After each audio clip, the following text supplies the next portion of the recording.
Hello मित्रांनो, स्वागत आहे तुमचं मराठी ॲस्पायरंटच्या यूट्यूब चॅनलवर। मित्रांनो, माझं नाव आहे प्रवीण निकुरे आणि आजच्या व्हिडिओमध्ये आपण SSC MTS आणि हवालदार या एक्झामसाठी सर्व विषयांचे आपण टॉपिक्स इथे बघणार आहोत। ओके, तर कृपया जर ज्यांनी कोणी फॉर्म भरला असेल त्यांनी कृपया व्हिडिओ शेवटपर्यंत बघा। ठीक आहे, चला सर्वात पहिलं थोडं आपण PPT पूर्ण बनवून आणलेली आहे मी। तर सर्वात आधी SSC MTS आणि हवालदार 2024 साठी सिलेबस आणि पेपर पॅटर्न पाहून घ्या। त्यानंतर प्रॉपरली तुम्हाला प्रत्येक विषयाचे टॉपिक्स तुम्हाला मी सांगतो। ठीक आहे, सिलेबस एकदम जस्ट 30 सेकंदामध्ये तुम्हाला कव्हर करतो। पहा, गणित आणि बुद्धिमत्ता दोन्ही याला 20-20 प्रश्न आणि 60-60 मार्क असे एकूण 40 प्रश्न आणि 120 मार्क आहे।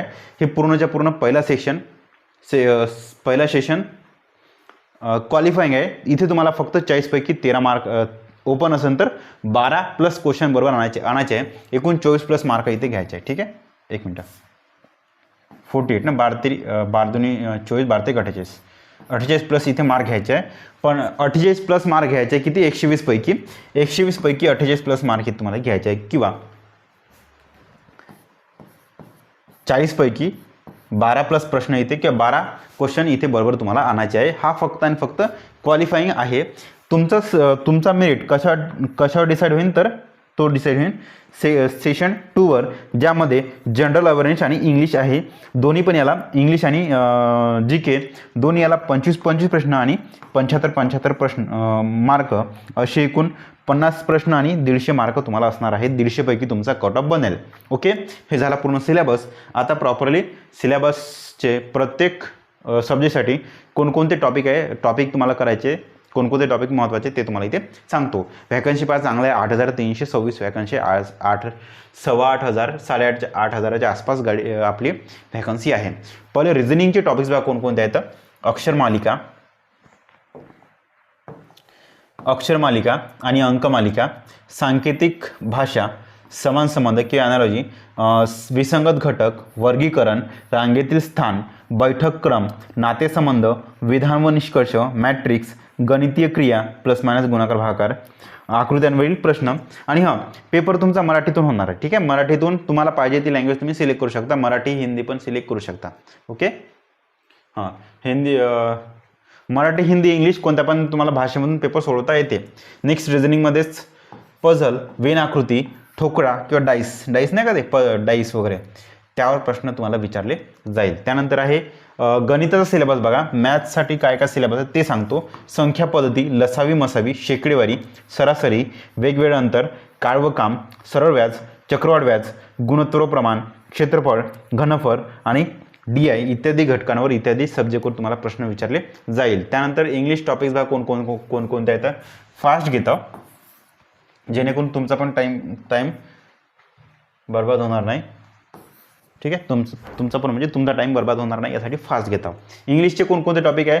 Fill in the blanks, spot the error, correct spelling किंवा मिसस्पेल्ड म्हणू शकता, improvement of sentence, change the voice, direct indirect, synonyms, antonyms, one word substitutions, idioms and phrases, comprehension passage, त्यानंतर सिक्वेन्स ऑफ सेंटेन्स, पॅराजंबल तुम्ही त्याला म्हणू शकता। ठीक आहे, पॅराजंबल वगैरे इत्यादी प्रकारचे इत्यादी घटक तुम्हाला अभ्यासायचे आहे। त्यानंतर GKचे कोणकोणते टॉपिक आहे?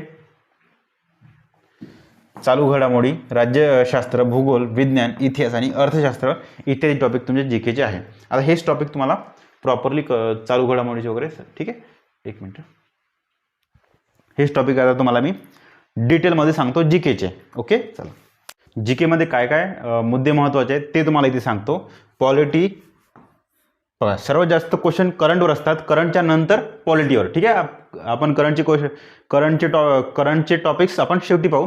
पहिलं पॉलिटी किंवा राज्यशास्त्राचे टॉपिक्स पाहून घेऊ। याच्यामध्ये तुम्हाला आर्टिकल्स करायचे आहे, त्यानंतर संसद, मूलभूत हक्क, मार्गदर्शक तत्वे, घटना दुरुस्ती आणि प्रस्तावना हे करायचं आहे, याच्यावर जास्त फोकस करायचा आहे। ओके, त्यानंतर जिओग्राफीमध्ये भारताचे आणि जागतिक, इंडिया आणि जागतिक दोन्ही पण तुम्हाला इथे करायचं आहे। त्यावर सरोवरे आणि देश, सरोवरे आणि राज्ये, सरोवरे आणि महत्त्वाचं शहर हे करायचं आहे।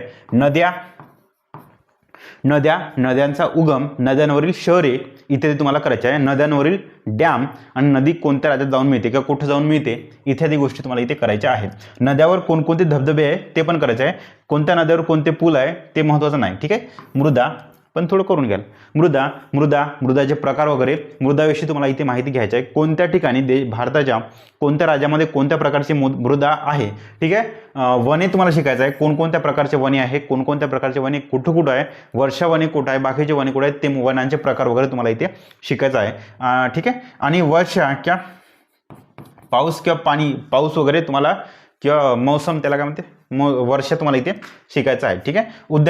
उद्याने शिकायचं आहे. कोणत्या राज्यात कोणते उद्यान आहे, त्या उद्यानामध्ये फेमस प्राणी कोणता आहे, ते उद्यान कशासाठी प्रसिद्ध आहे, त्या उद्यानामध्ये प्रसिद्ध प्राणी कोणता आहे ते तुम्हाला इथे शिकायचं आहे. ठीक आहे. डॅम शिकायचा आहे. डॅम आणि नदी, डॅम आणि राज्ये, कोणत्या राज्यात कोणता डॅम आहे, कोणत्या खाऱ्या पाण्याचे सरोवर कोणत्या वगैरे सगळं. सरोवर पण आहे ना समोर, सरोवर टाकणे म्हणजे जिओग्राफीमध्ये सरोवर आहे. सरोवरे वगैरे, सरोवर आणि राज्य सरोवरे आणि शहर वगैरे तुम्हाला इथे शिकायचं आहे. तसं त्याप्रमाणे डॅम्स वगैरे तुम्हाला इथे शिकायचं आहे. ठीक आहे. त्यानंतर राष्ट्रीय उद्याने, हेच आहे राष्ट्रीय उद्याने तुम्हाला वगैरे. राष्ट्रीय उद्याने कोणत्या राज्यात कोणतं राष्ट्रीय उद्यान आहे ते शिकायचं आहे. त्यानंतर तुम्हाला व्याघ्र प्रकल्प वगैरे अशा सगळ्या गोष्टी तुम्हाला शिकायच्या आहे ॲज अ स्टॅटिक जीके म्हणून. त्यासोबत तुम्हाला स्टेट कोणत्या स्टेटमध्ये कोणत्या या गोष्टी आहेत ते तुम्हाला इथे शिकायचं आहे. सायन्समध्ये काय काय शिकायचं आहे, रोग शिकायचा आहे, व्हिटॅमिन शिकायचं आहे. व्हिटॅमिन बाबत सगळ्या गोष्टी शिकायचं आहे. कोणत्या व्हिटॅमिनच्या अभावाने कोणता रोग होते इत्यादी गोष्टी, कशामधून कोणत्या पदार्थामधून कोणतं व्हिटॅमिन भेटते ते शिकायचं आहे. पेशीमध्ये प्राणीपेशी वनस्पती पेशी दोन्ही पण शिकायचं आहे.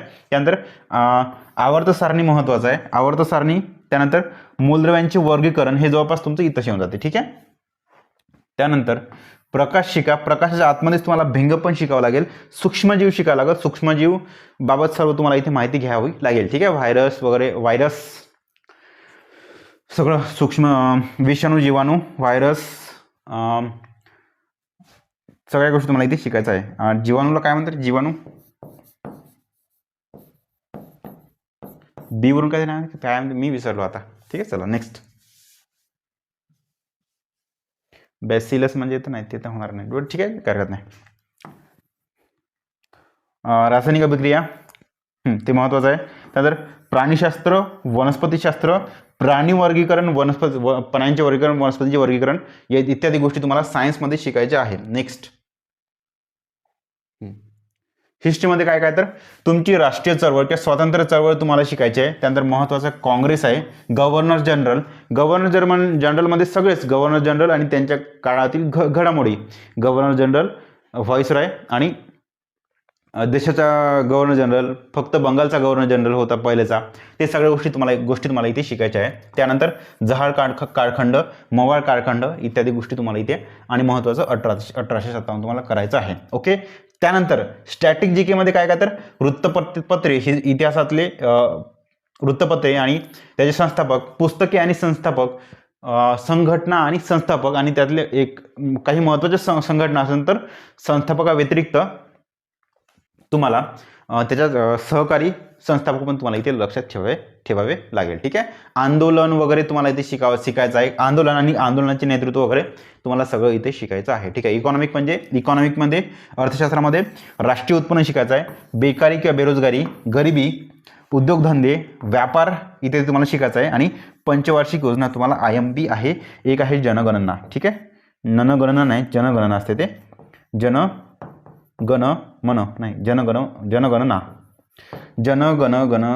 जनगणना सॉरी. ओके. जनगणना. त्यानंतर करंटमध्ये काय तर राष्ट्रीय आणि आंतरराष्ट्रीय तुम्हाला घडामोडी इथे शिकायचं आहे. शासनाच्या महत्त्वाच्या योजना शिकायच्या आहे. त्यानंतर रिसेंटली कोणाचं निधन झालं आहे, रिसेंटली कोणाला महत्त्वाची नियुक्ती दिली आहे ते शिकायचं आहे. त्यानंतर नवीन इम्पॉर्टंट घडामोडी ते झालंच आहे. खेळ आणि खेळाचे पुरस्कार, इतर कोणते पुरस्कार आहे, कोणते देशातले आणि आंतरराष्ट्रीय पण पुरस्कार तुम्हाला शिकावे लागेल. आणि IMP मुद्दे हे दोन आहे, युद्ध सराव आणि दिनविशेष, कोणत्या दिवशी काय घडलं ते तुम्हाला शिकायचं आहे. आणि ट्रेंडिंग मुद्दे पण काय तुम्हाला इथे शिकायचं आहे. ओके. आशा करतो मित्रांनो व्हिडिओ जर आवडला असेल तर एक छोटासा लाईक करा आणि व्हिडिओला शेअर करत चला. ओके. थँक्यू.